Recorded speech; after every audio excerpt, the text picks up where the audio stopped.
May God's name be glorified. దేవుని నామానికి మహిమ కలుగును గాక. Greetings to all my dear ones in the name of our Lord and Savior Jesus Christ. ప్రభు యేసు నామములో మీ అందరికి వందనములు తెలియజేస్తున్నాను. Who is coming soon to take us with him. ఆయన మనల్ని త్వరగా తీసుకెళ్ళడానికి పరం నుంచి వస్తున్నందుకే వందనాలు. Let us read a verse from the Holy Bible. మన పవిత్ర గ్రంథం నుంచి ఒక వచనాన్ని చదువుకుందాము. Romans chapter 5 verse 12. రోమియోలకు రాసిన పత్రిక 5వ అధ్యాయము 12వ వచనం నుంచి. Therefore, as through one man sin entered the world, and death through sin, and thus death spread to all men because all sinned. ఇట్లుండగా ఒక మనుషుని ద్వారా పాపము ద్వారా మరణమును లోకములో ఎలాగూ ప్రవేశించునో అలాగునే మనుషులందరూ పాపం చేసినందున మరణము అందరినీ సంప్రాప్తమాయెను. God created the universe and everything in it with his words. దేవుడు సమస్తాన్ని ఆయన చేతుల ద్వారా కలిగించినాడు. After creating everything for man, God created man from the dust of the ground. దేవుడు ప్రతి సమస్తాన్ని సృష్టించిన తరువాత ఆఖరున మనుషులను మట్టి నుంచి సృష్టించినాడు. He created man in God's image and in God's likeness. దేవుడు మనుషులను తన స్వరూపమందే సృజించినాడు. Then God breathed into his nostrils the breath of life, and the man became a living being. దేవుడు ఎప్పుడైతే మనుషుని నాసికా రంధ్రములో జీవవాయువును ఊదగా మనుషుడు జీవాత్మ అయ్యెను. Then God made a companion for Adam. తరువాత మానవునికి దేవుడు ఒక సహభాగిని సృష్టించినాడు. God enjoys the fellowship with man and used to visit man in Eden. ఇలా ఉండగా దేవుడు మనుషులతో సహవాసం చేయడానికి ఇష్టపడి ప్రతిరోజు మనుషులతో దేవుడు సహవాసం చేయడానికి ఇష్టపడ్డాడు. The Lord God said to man, "You are free to eat from any tree in the garden." దేవుడు మనుషులతో ఈ విధంగా సెలవిచ్చినాడు, ప్రతి ఒక్క వృక్ష ఫలాన్ని మీరు తినవచ్చును, except from the tree of knowledge of good and evil, for when you eat you will die. కానీ ఈ మంచి చెడ్డల్ని తెలియజేసే ఈ వృక్ష ఫలాన్ని మాత్రము తినకూడదు అని సెలవిచ్చాడు. Adam and Eve used to have fellowship with God. ఆదాము అవ్వలు కూడా దేవునితో సహభాగత్వము కలిగి ఉన్నారు. They know who God is. వారికి తెలుసు దేవుడు ఎవరు అనే విషయం. They know all things are created by God. వాళ్ళకు ఇది కూడా తెలుసు, ప్రతి ఒక్కటి సమస్తము కూడా దేవునిచే సృజించబడింది అని. But they obeyed Satan, in other words serpent. కానీ ఆదాము అవ్వలు సర్పం మాట విని ఉన్నారు. Instead of obeying the creator, they obeyed the words of being created by God. దేవుని యొక్క సర్వము సృజించిన దేవుని యొక్క మాట వినడానికి బదులు వారు సైతాను లేక సర్పం యొక్క మాట విని ఉన్నారు. By obeying serpent, they disobeyed God. వాళ్ళు సర్పం మాట వినిన చేత దేవుని మాట విననొల్లకై ఉన్నారు. They ate the forbidden fruit. వారు నిషేధించిన ఫలాన్ని భుజించి ఉన్నారు. Both Adam and Eve became sinners. తరువాత ఆదము అవ్వ కూడా వారు పాపంలో పడి ఉన్నట్టు మనం చూస్తున్నాం. Light and darkness cannot stay together. చీకటి వెలుగు ఒకదాంతో ఒకటి పొత్తు ఎప్పుడు కుదరదు. They lost everything. వారు ప్రతి సమస్తాన్ని కూడా వదిలిపెట్టిన వారుగా ఉన్నారు, లేకపోతే సమస్తం కూడా త్యజించిన వారుగా ఉన్నారు. They lost the fellowship of God. వారు దేవుని నుంచి సహభాగత్వము కోల్పోయి ఉన్నారు. They were cursed because of that. వారు దేవునిచే శపింపబడి ఉన్నారు వారి పాపం ద్వారా. Not only they, the ground became cursed and the ground produced thorns and thistles. వారు మాత్రమే కాకుండా ఈ యొక్క భూమి కూడా దేవునిచే శపింపబడి ఉన్నది. As we read before, because of one man, that is Adam, sin and death entered the world. మనము ఇంతకు ముందు చదివిన రీతిగా ఆదాము నుంచి పాపము ఈ లోకానికి వచ్చినట్టు చూస్తాం. There is no difference, for all have sinned and fall short of the glory of God. ఇక్కడ ఏమంటే అందరూ పాపం చేసి దేవుడు అనుగ్రహించు మహిమను పొందలేకపోయి ఉన్నారు. As we read in Romans chapter 6 verse 23, for the wages of sin is death, in other words, eternal hellfire.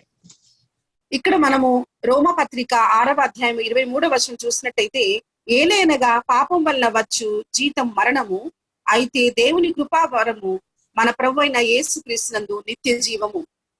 As we read in Mark 9:48, mark సువార్త 9వ అధ్యాయం 48వ వచనం ఈ విధంగా మనం చదువుతాము. their worms does not die and the fire is not quenched. అక్కడ అగ్ని ఆరదు, పురుగు చావదు అని రాయబడి ఉంది. Man deserves only hell because he disobeyed God. దేవుని ఆజ్ఞను పాలించకపోవడం వల్ల మానవునికి మరణమే శాశ్వతమైంది. As we know, the wages of sin is death, in other words, hellfire. మనకు ఈ విషయము బాగా తెలుసు ఏంటంటే పాపం వల్లనే వచ్చే జీతము మరణము అని. But God loved the mankind. కానీ ఇక్కడ మనం ఏం చూస్తున్నామంటే దేవుడు లోకాన్ని ఎంతగానో ప్రేమించినాడు. Who is this man that God loved? అసలు ఈ మానవుడు ఎవరు? దేవుడు ఇష్టపడడానికి లేక దేవుడు ప్రేమించడానికి మానవుడు ఎవరు? The man who disobey God and select Satan. ఈ మానవుడు దేవుని ఆజ్ఞను ఉల్లంఘించి పాపాన్ని లేకపోతే సర్పం మాట విని ఉన్న మానవుడు. Who wants to live in darkness than in light. ఈ మానవుని ఇష్టం ఏంటంటే వెలుగును వదిలేసి చీకట్లో జీవించడానికి ఇష్టపడినవాడు. We were dead in our transgressions and sins. మనం పాపముల చేత మరణించిన వారమై ఉన్నాము. Yet God shows mercy upon us. అయినా కూడా దేవుడు మన పైన ప్రేమ చూపించాడు. While we were sinners, Christ died for us. ఎప్పుడైతే మనం పాపములో మరణించినప్పుడే దేవుడు మనల్ని ప్రేమించిన దేవుడు. As we read in John 3:16, మనము యోహాను సువార్త 3వ అధ్యాయం 16వ వచనంలో చూసినట్టయితే, for God so loved the world దేవుడు లోకాన్ని ఎంతో ప్రేమించెను, that he gave his only son, కాగా ఆయన తన అద్వితీయ కుమారుని ఈ లోకానికి ఇచ్చినట్టు చూస్తున్నాం. that whoever believed in him shall not perish, ఎవరైతే ఆయన యందు విశ్వాసం ఉంచుతారో వారు నశింపరు కానీ but have everlasting life. కానీ నిత్య జీవం పొందుతారు అని రాయబడి ఉంది. God loves man so much that he came into this world. దేవుడు మనుషులను ఎంతగానో ప్రేమించి స్వయంగా తానే ఈ లోకానికి దిగి వచ్చినట్టు మనం చూస్తున్నాం. In John 1:29 says, when John the Baptist saw Jesus, he said, యోహాను సువార్త 1వ అధ్యాయంలో మనం చూసినట్టయితే బాప్తిస్మిచ్చే యోహానే యేసుక్రీస్తు గురించి సాక్ష్యం ఇచ్చినట్టు మనం చూస్తున్నాం. look, the Lamb of God who takes away the sin of the world. మానవాళి పాపముల నిమిత్తము ఇదిగో దేవుని కుమారుడు వచ్చున్నాడు అని యోహాను సువార్తలో రాయబడి ఉంది. From heaven he came into this cruel world. ఈ పరలోకం నుంచి దిగి వచ్చి మానవుల కొరకు దిగి వచ్చిన దేవుడుగా ఉంటున్నాడు. As Matthew 1:20 says, మత్తయి సువార్త 1వ అధ్యాయంలో మనం చూసినట్టయితే, she will give birth to a son, ఆమె తను కుమారుని కనును, and you are to give the name Jesus, ఆయనకు యేసుక్రీస్తు అని నామకరణ చేయబడును, because he will save the people from their sins. ఏలయనగా ఆయన ప్రతి ఒక్క పాప భారముల నుంచి విముక్తి కలిగజేసే దేవుడు అని రాయబడి ఉంది. Let us read a verse from Philippians chapter 2 verse ఫిలిప్పీలకు రాసిన పత్రిక 2వ అధ్యాయము 6 to 8. 6 నుంచి 8 వరకు చదువుకుందాం. Who being in the form of God did not consider it robbery to be equal with God, but made himself of no reputation, taking the form of a bond servant and coming in the likeness of men. And being found in appearance as a man, he humbled himself and became obedient to the point of death, even the death of the cross. ఫిలిప్పీలకు రాసిన పత్రిక 2వ అధ్యాయము 6 నుంచి 8 వరకు చదువుకుందాం. ఆయన దేవుని స్వరూపము కలిగిన వాడై దేవునితో సమానముగా ఉండుట విడిచిపెట్టి కూడని భాగ్యమని ఎంచుకొనలేదు గాని మనుషుల పోలికగా పుట్టి దాసుని స్వరూపము ధరించుకొని తన్ను తానే రిక్తునిగా చేసుకొనెను. మరియు ఆయన ఆకారమందు మనుషుడుగా కనబడి మరణము పొందినంతగా అనగా సిలువ మరణము పొందినంతగా విధేయత చూపిన వాడై తను తాను తగ్గించుకొని Through his death, he opens a way for sinners. ఆయన మరణము ద్వారా పాపులకు ఒక మార్గాన్ని కలిగజేసిన దేవుడు. Through his death, we can have salvation. ఆయన మరణము నుంచి మనల్ని రక్షణ పొందవచ్చు. As John 1:12 says, యోహాను మొదటి అధ్యాయం 12వ వచనంలో మనం చూసినట్టయితే, yet all who received him, ఎందరైతే తను అంగీకరించినారో, to those who believed in his name, ఎవరైతే ఆయన నామాన్ని స్వీకరించినారో, he gave the right to become children of God. దేవుని పిల్లలగుటకు వారికి అధికారము అనుగ్రహించబడును అని రాయబడి ఉంది. We cannot go to heaven with our own efforts or our own good works. మన మంచి పనుల ద్వారా లేకపోతే మనం ఏదో మంచి చేస్తామని స్వర్గంలోకి మనం వెళ్ళం. కానీ good works are good, but it will not save from our sins. మంచి చేయడము మంచిదే, కానీ ఆ మంచి పనుల ద్వారా మనం ఎప్పుడు కూడా స్వర్గ రాజ్యంలో ప్రవేశించలేము. Not any of our deeds are worth to give us salvation. మన ఏ మంచితనం అయినా కూడా మనల్ని రక్షణలోకి నడిపించలేదు. So Jesus paid the penalty of sin and opens a way for us.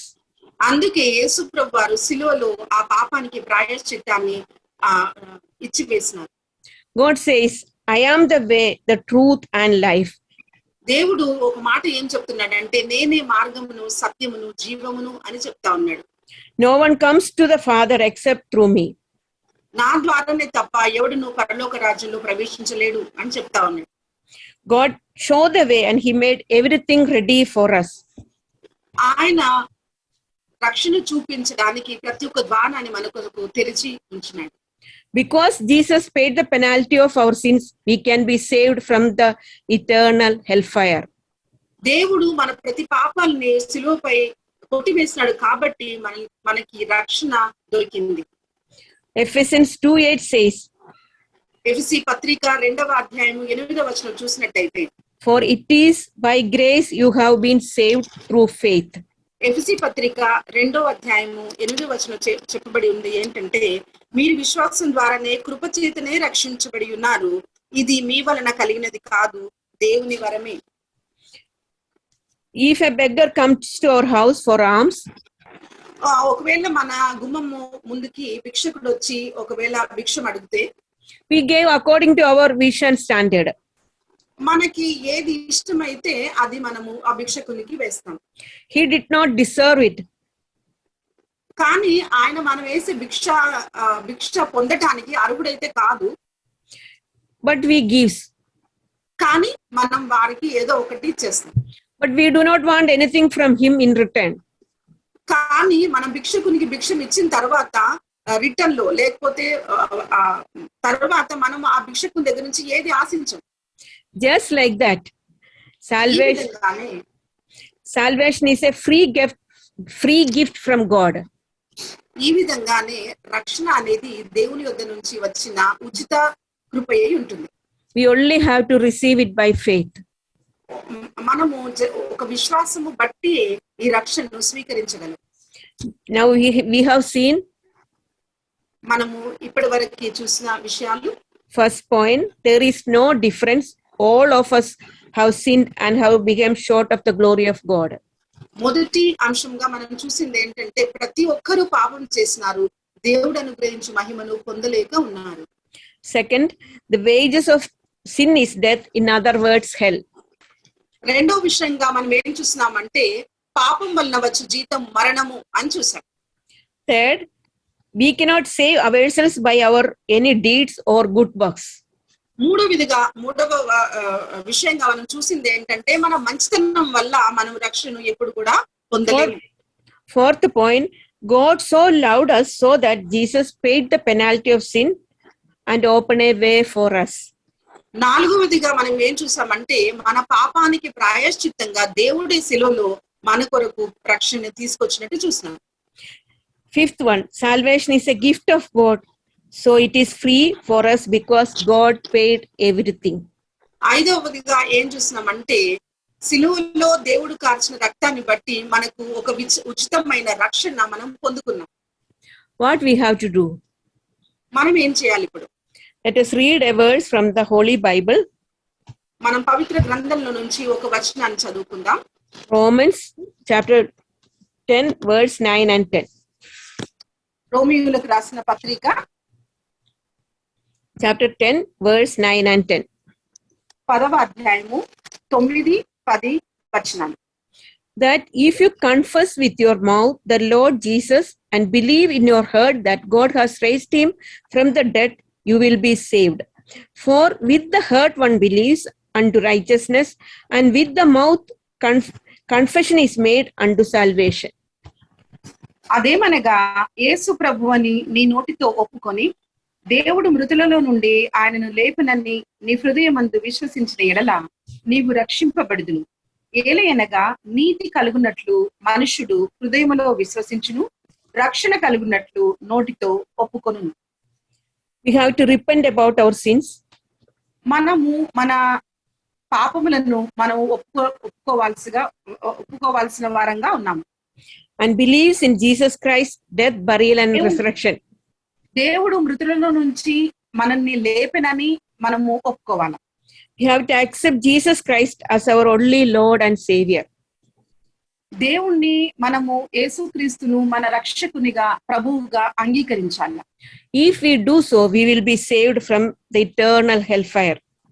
మనము ఈ విధంగా చేసినట్టయితే, ఈ విధంగా విశ్వసించినట్టయితే ఆ యొక్క అగ్నిగుండంలోకి వెళ్లకుండా మనకి రక్షణ దొరుకుతుంది. We will have eternal life. మనకు నిత్య జీవము దొరుకుతుంది. Our name will be written in the book of life. మన పేర్లు జీవ గ్రంథంలో లిఖించబడతాయి. If anyone of here is not a child of God, ఒకవేళ ఈ యొక్క మెసేజ్ వినే వాళ్ళలో ఎవరైతే దేవుని బిడ్డలు కారో, then the word of God says, ఈ రోజు వాక్యం మీతో ఈ విధంగా మాట్లాడుతుంది. I tell you now is, ఈ విధంగా ఇప్పుడు నేను చెప్తా ఉన్నా, is the time of God's favor, now is the day of salvation. ఇదే మంచి దినము, ఇదే రక్షణ పొందుకునే సమయం. We do not know we are alive tomorrow. మనకు తెలియదు రేపు మనము నిజంగా జీవిస్తామో లేదో అనే విషయం. We do not know anything about tomorrow. రేపటి గురించి మనకేం తెలియదు. God can come at any time. దేవుడు ఎప్పుడైనా ఈ లోకానికి తిరిగి రావచ్చు. We can die also at any time. మనం కూడా ఎప్పుడైనా మరణించే వారమే. So God is telling us, దేవుడు ఈ విధంగా మనతో ఈ రోజు మాట్లాడుతున్నాడు. now is the time of God's favor and now is the day of salvation. ఇదే మంచి దినము, ఇదే రక్షణను అనుగ్రహించే లేకపోతే పొందుకునే సమయం. Tomorrow is not for us, dears. ఈ ప్రియులారా, రేపటి దినము మనది కాదు. If any of you believe these things, then with full faith pray like this. ఒకవేళ మీలో ఎవరైనా ఈ వాక్యంలో విశ్వాసం ఉంచి కోరితే పూర్ణ హృదయంతో, పూర్ణ విశ్వాసంతో ఈ విధంగా ప్రార్థించాలి. Heavenly Father, I came to you with my full heart. దేవా, నా యొక్క పూర్ణ హృదయంతో నీ సన్నిధికి వస్తా ఉన్నాను. I am a sinner. దేవా, నేను పాపిని. Oh Lord, have mercy upon me. దేవా, నా యందు కనికరం ఉంచండి. Forgive my sins and make me your child. నా పాపములు క్షమించండి, నన్ను నీ బిడ్డగా స్వీకరించండి. I believe that you came to this world to save me. నేను ఈ విధంగా నమ్ముచున్నాను ఏంటంటే మీరు ఈ లోకానికి నన్ను రక్షించడానికి వచ్చినారని. You died on the cross for me and paid the penalty of my sins. అవును ప్రభువా, నువ్వు నా పాపముల కొరకు కలువరి శిలువలో మరణించినావని నమ్ముచున్నాను. I believe on your death, burial and resurrection. నేను మీరు కలువరి శిలువలో చనిపోయి మరణించి తిరిగి లేచిన దేవుడని నమ్ముచున్నాను. Make me your child, oh God. దేవా, నన్ను బిడ్డగా స్వీకరించండి. I accept you as my only Lord and Savior. నన్ను మిమ్మల్ని నా సొంత రక్షకునిగా, ప్రభువుగా ఈ రోజు స్వీకరిస్తున్నాను. Thank you, Lord, for hearing my prayers. దేవా, మీరు నా ప్రార్థన విన్నందుకు వందనాలు. Thank you, Lord, for making me your child. దేవా, ఈ రోజు నన్ను మీ బిడ్డగా స్వీకరించినందుకు వందనాలు. I ask all these things in the precious name of my Lord and Savior Jesus Christ. ఈ విషయాలన్నీ నా ప్రభువును ప్రియ కుమారుడైన యేసుక్రీస్తు పరిశుద్ధ నామములో అడుగుచున్నాను. Amen. ఆమె. If you prayed with faith, then God is telling that. ఒకవేళ మీరు విశ్వాసంతో ప్రార్థించినట్టయితే దేవుడు ఈ విధంగా సెలవిస్తున్నాడు, Salvation is free. రక్షణ అనేది పూర్తిగా ఉచితమైంది. It is a gift from God. ఇది రక్షణ అనేది దేవుని నుంచి అనుగ్రహించబడిన ఉచితమైంది. You are saved now.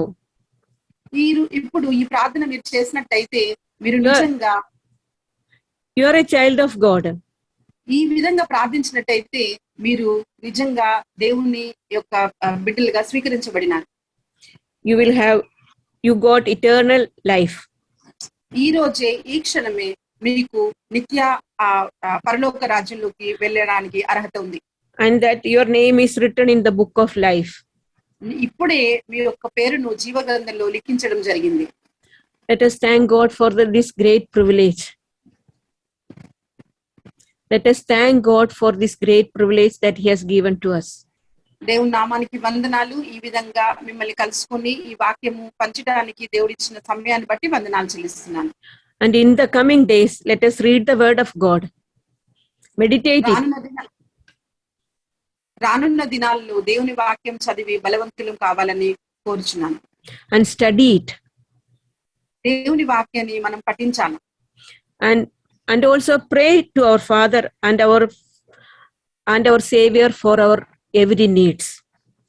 దేవుడి మన చిన్న ప్రతి అవసరాల కొరకు దేవుణ్ణి ప్రార్థించే బద్దులమై ఉన్నాము.